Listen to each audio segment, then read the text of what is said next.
ভাইয়ের নাম কি? আবির আবির রায়হান। কিসে আছেন? পড়তেছেন কি? স্টুডেন্ট।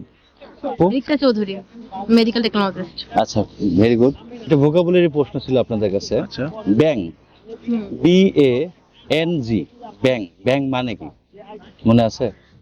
10 সেকেন্ড সময়। উদ্ভিদ, ব্যাং একটা উদ্ভিদ। হ্যাঁ, ব্যাং মানে কি ইংলিশ?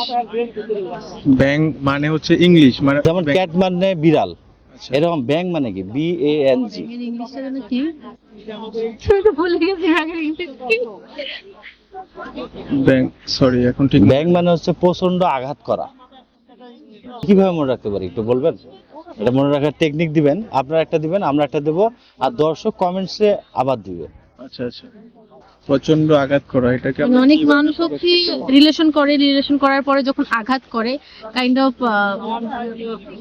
হয় না যে হচ্ছে মানে ব্যাংক নদীতে থাকে না, স্যাড হচ্ছে না ওটা, এটাকে আমি এক পারতেছি কথায় না। প্রকাশ বলা হয় অনেক ক্ষেত্রে এইসব বিষয়ে। এগুলো এক কথায় প্রকাশ।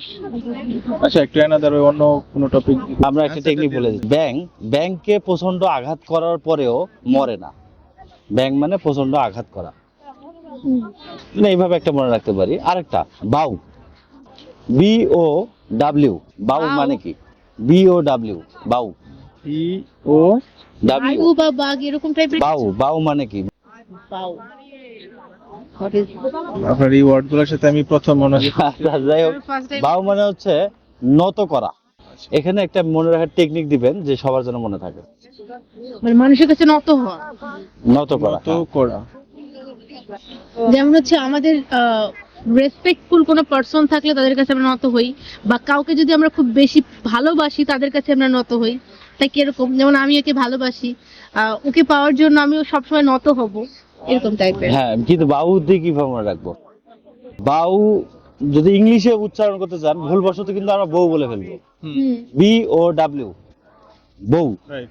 তাহলে বউ স্বামীর কাছে মাথা নত করে, কখনোই না।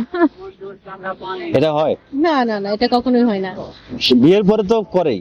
না, স্বামী স্ত্রীর সম্পর্ক হচ্ছে এটা রেসপেক্টফুল একটা আন্ডারস্ট্যান্ডিং, দুজনকে রেসপেক্ট করবে। কেউ কারোর কাছে মাথা নত করা এটা কোনো সম্পর্ক হতে পারে না। এটা আগের যুগে হইতো, এখন হয় না। আচ্ছা, যাই হোক, থ্যাংক ইউ। মানে এইভাবে মনে রাখা যেতে পারে। হ্যাঁ, রাইট। হ্যাঁ, ক্যাশ, CACHE, ক্যাশ মানে টাকা, ক্যাশ, ক্যাশ মানে কি? টাকা মানি। ক্যাশ মানে আরো একটা আছে, সে হয় বা কিছু। গোপন স্থান। এটা কিভাবে মনে রাখতে পারি? কেশ, গোপন স্থান। ক্যাশ মানে গোপন স্থান মানে হচ্ছে ইন্টিমেটস এরিয়া শুনি হচ্ছে, আর অনেক কিছু। ক্যাশ কেশ মানে হচ্ছে যেমন গোপন স্থান। গোপন স্থান তো আমরা অনেকেই তো লাইফে অনেক কিছু যেমন আমাদের হার্ট প্রত্যেকের গোপন গোপন জায়গা। একটা জায়গা থাকে, এটাকে মনে করার মতো অনেক ওয়ে আছে বা অনেকভাবে বলা যায়। যেমন আমি যদি বলি ক্যাশ মানে আমি ক্যাশকে হচ্ছে বিপরীত শব্দ হচ্ছে কিন্তু হার্ট বলতে পারি, কারণ হার্ট হচ্ছে মানুষের সব থেকে গোপন জায়গা, যেখানে আমাদের সবকিছু লুকানো থাকে। সেটা কেউ কারো হার্টের মধ্যে কি আছে কেউ বলতে পারে না, আর এটা জানার জন্য মানুষ মানুষের সাথে মিশে। হ্যাঁ, আরেকভাবে মনে করে দেখা যায়, ক্যাশ মানে গোপন স্থান। মেয়েরা বা ছেলেরা, মেয়েরা ক্যাশ গোপন স্থানে রাখে, বা ছেলেরা ও পকেটের মধ্যে রাখে, এটা এটা বা মানি ব্যাগের মধ্যে রাখে। সেটা আচ্ছা, এটা মিলানো যায়। মানে আপনাদের কেমন লাগলো একটু দর্শককে কিছু বলবেন? আর নতুন নতুন হচ্ছে অনেক সুন্দর একটা আপনাদের চিন্তা ভাবনা, পরিকল্পনা। যদিও আমি আপনার এই ওয়ার্ডগুলোর সাথে আসলে প্রথম পরিচিত, এখন আপনাদের এইম বা থিঙ্কিং গুলো কিভাবে হয় আসলে জানি না। তবে আপনার সাথে এই কোয়েশ্চেন গুলো আমি আনসার কতটুকু দিতে পারছি বা আমার পার্টনার কতটা পারছে সেটা দর্শকরাই বলে দিবেন।